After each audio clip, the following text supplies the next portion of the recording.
Everybody, what is going on? It's me, Captain Fire. Today we are live action. You already know what it is. Now I know. If you're seeing this right now, it's probably Christmas. Hell, it's probably after Christmas. I've had a very, very long, busy, and hectic week. Holiday week, holiday weekend. Hopefully you all enjoyed your holiday with friends, family, loved ones, or even by yourself. Hey, that's fine. Hopefully you got some gifts, cards, whatnot. But man, I'm finally getting this out, and I hope you all enjoy it because I noticed some things in this episode that I'm going to get into. So let's get it started. Of course, as we all know, the title of this episode is Everything But the Rain, and they captured this perfectly with all of the rain drops and the slowing down and the transitions. I really like that.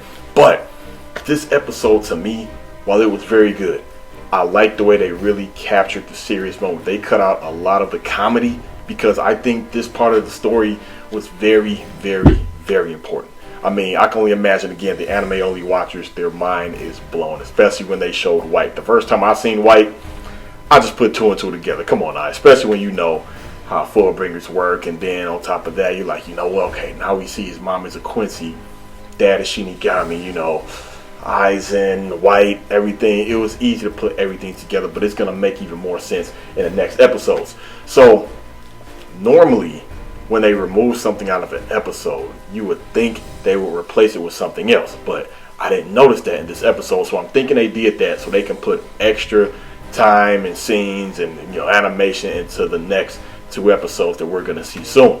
So of course, naturally, they kept it basically panel for panel, but I did notice when the episode started, it started out with back in the Royal Palace with Oetsu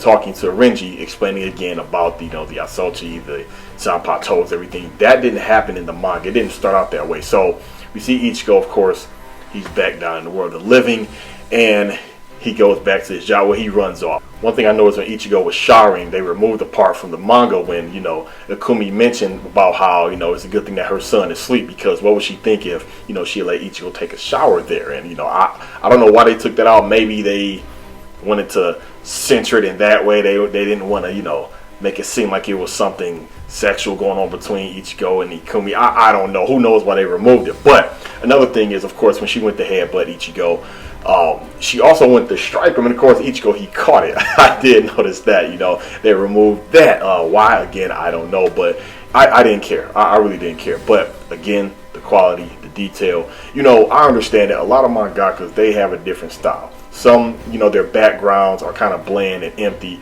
Others, they have the backgrounds very full. The panels are just full of trees, background, detail, and everything. Sometimes that's good, sometimes that's not, depending on the style. But with Kubo's style, it's sort of like that sometimes. It could be either hit or miss. So when we get these panels, from Kubo, it's like some details are missing. And when the anime comes out, they just added in all these extra details. Not just things that weren't in the background, but the actual attention to detail on the new things they inserted into the anime. I love it. The reflection of the lockers, the floors, the couches, everything. I loved it. And when Ishin showed up, took Ichigo back home to tell him about the truth, they removed the little comedy scene out of that. And I liked it because this is something that, to me, this is just 100% seriousness. If it was up to me, I would have removed all the comedy out of it. When we see Rangiku looking for Ishin, she kicks the tree in the anime. In the manga, she throws a disc, he falls, but he catches it, and of course she kicks it, and it crushes his face. That I noticed they removed. The funny thing about this whole thing with Rangiku and Toshiro and Ishin, this whole Squad 10 thing, I will never forget. There's an interview out there where this interviewer asked Kubo, did Toshiro and Rangiku know that was their captain, like that they sensed his spiritual pressure when they went to the world of the living, when they went to visit his house? And Kubo said yes. My thing is this: why wasn't that touched upon? They haven't seen their captain in God knows how long, and they go to the world of the living, and they sense him. They know it's him, and they don't even, whatever. Maybe I'm missing something. Let me know down below in the comments below. I'm missing something. So anyway, they also removed the part where Ishin mentioned that Rangiku's breast was sweaty and glistening. Maybe this director, man, I don't know. He didn't show Rukia's cheeks. he didn't want to touch on Rangiku's glistening breasts. I don't know what's going on. But when he got to the barracks, I did like the one part where Ishin was looking for his dumpling. Toshiro was trying to show him about this report that was 2 months old, and he's still going on about the damn dumplings. Toshiro actually ate the dumplings. So he like, I knew it. I knew you ate my damn dumplings. I love that part. It made me chuckle. But again, they left that part in. But everything else, you know, they took out in terms of the comedy. But however, there were some things that they also took out that wasn't comedy. So again, he left off to the world of the living. And again, I love how they kept it just full uncensored. Because yes, you see, that's one scene he got me all of this completely removed. But wait a minute, we finally get to see the trio again, and it felt good to see the trio. You know, Aizen, Gin, and Tosin all in their captain's role. And again, that just goes to show, man, how long Aizen had this, you know, whole plan intact. I mean, we all know how long he's been doing this. Now, moving on to the Ishida mansion, they captured this perfectly, from the cheers to the silverware to the tables, the lighting, chandeliers, everything. You know, when Masaki was sitting down with her adoptive aunt, which is Ryuken's mother. Now, the pacing of all these scenes, nothing felt dragged out, nothing felt out of place. Everything just seemed perfectly just right.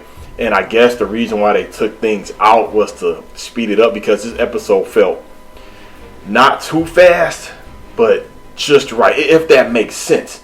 But again, just the ambiance of the whole movie, I loved it. And now again, the attention to detail, man. When Ryuken is talking to Katagiri, you know, he's leaning up against the window. You can see his reflection in the back of the window, just the nighttime lighting and the rain, everything. It was perfect and flawless. The reflection in their hair, you see the lighting and the shininess on the silverware. Everything was just good in that moment. Again, it looked better in the anime versus the manga. So I gotta give it to this team, man. They have been nailing it episode after episode after episode. So cutting back to Ishin versus White, these are the things I noticed they removed. First off, I was expecting this fight to be extended, but it actually wasn't. I was shocked by that. Now, it looked real good, of course, when he said burn and Getsu activated Shikai. I really did like that. But when he got cut on his back, you see freaking Aizen, you know, had to do a sneak attack. In the manga, he shouted, you know, where are you? Show yourself. You know, that wasn't put in the anime. I don't know why. And that's when Aizen, they also showed in the manga, he basically thanked Urahara, you know, for the parting gift. That cloak mixed with a little bit of keto, it makes you just completely invisible. That's the crazy thing. Why did they remove that? I don't know. That was very important information. On top of that, we see when Masaki shows up, I like that look on Aizen's face.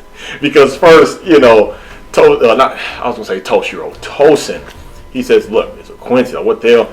I'm going to make quick work of her. Aizen was like, no, that he had that look like, nah, let her cook. Let's see where this goes. You know, I like that. But at the same time, that could have been very reckless on Aizen's end, because he didn't know what was going to happen. I mean, but clearly Aizen wasn't worried about it. As strong as he is with his ability, plus he had Gin and Tosin with him, he probably wasn't worried about whatever was going to happen. He probably had some contingency plan to make quick work of White, just in case things just go off the rails.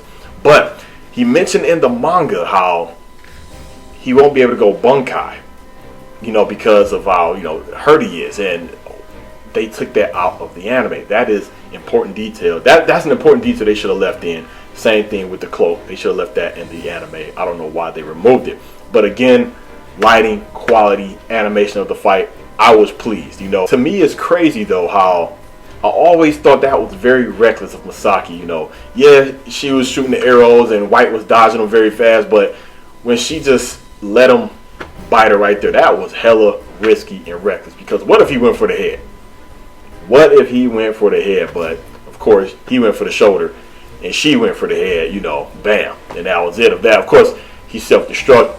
And I do like how the animation when the Sheen went to block it in, you could see like just the explosion, like it was just straight up, you know, due to him blocking. Of course, that's when Masaki and the Sheen come face to face with each other and have a slight little conversation, and the rest is history. Well, you'll see the next episodes.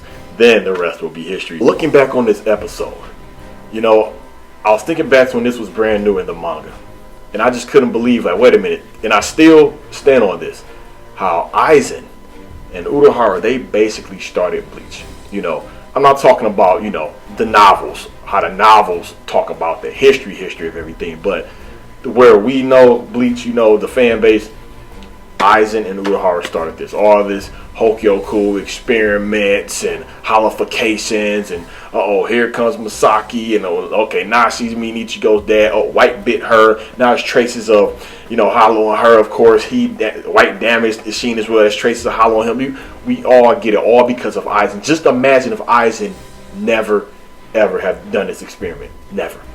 Think about it. Maybe Ichigo probably would have never been born. Say if he was born. Or maybe they never took damage from White, Masaki or Ishin. Who knows if that would have made Ichigo a little bit weaker. We don't know. I mean, he still would have to noble blood mixed with the Quincy. It's just crazy how things turned out all because of Aizen. And that's why Aizen kept telling Ichigo, but he didn't keep telling him, but he told him, I knew about you before you were born. Now it cuts back to Aizen getting Tosen. Tosen was very pissed about the whole situation. But Aizen said, no. This will be very interesting. Sometimes when the plan A don't work, you'd be surprised how it can turn out to be something even better. And of course, that's what ended up happening, with Ichigo. So I do like how they added this in at the end of the credits, because I always wondered about this and I wanted them to show it. They showed it, but it wasn't like how I thought, but it was good enough. When we seen Uryu standing in the rain, of course, rain is just the heavy theme of this episode. Just rain all through the episode. He's standing in the rain, looking down and sad, and then you see Hash walking towards him. And for the longest, I've been pronouncing his name wrong. I forget how to correctly pronounce it, but I heard in the English dub, Hash Waffle. It's one of those. But anyway, I said yes. Finally, that's basically showing how Uryu end up joining the Stern Ritters, going to the war well. But so overall, Elites, I enjoyed this episode. No complaints, despite the things they removed. That's just little stuff. I mean, I do feel, of course, Aizen mentioning things about the cloak and the detail about Ishin's Bunkai. Yes, I feel that was important because, again, anime-only fans, anime-only watchers, they're probably thinking damn, why didn't he just go Bunkai? Why? Because, trust me, that's something that Bleach fans wondered all throughout the series. I remember doing the war, doing the fake Katakura Town fight. I just kept wondering, why are these visors not going Bunkai? I'm like, Shinji, why aren't you going Bunkai? What the hell? Of course, I know why now. But, but yeah, it's just so many times, damn, we all just holofy and go Bunkai.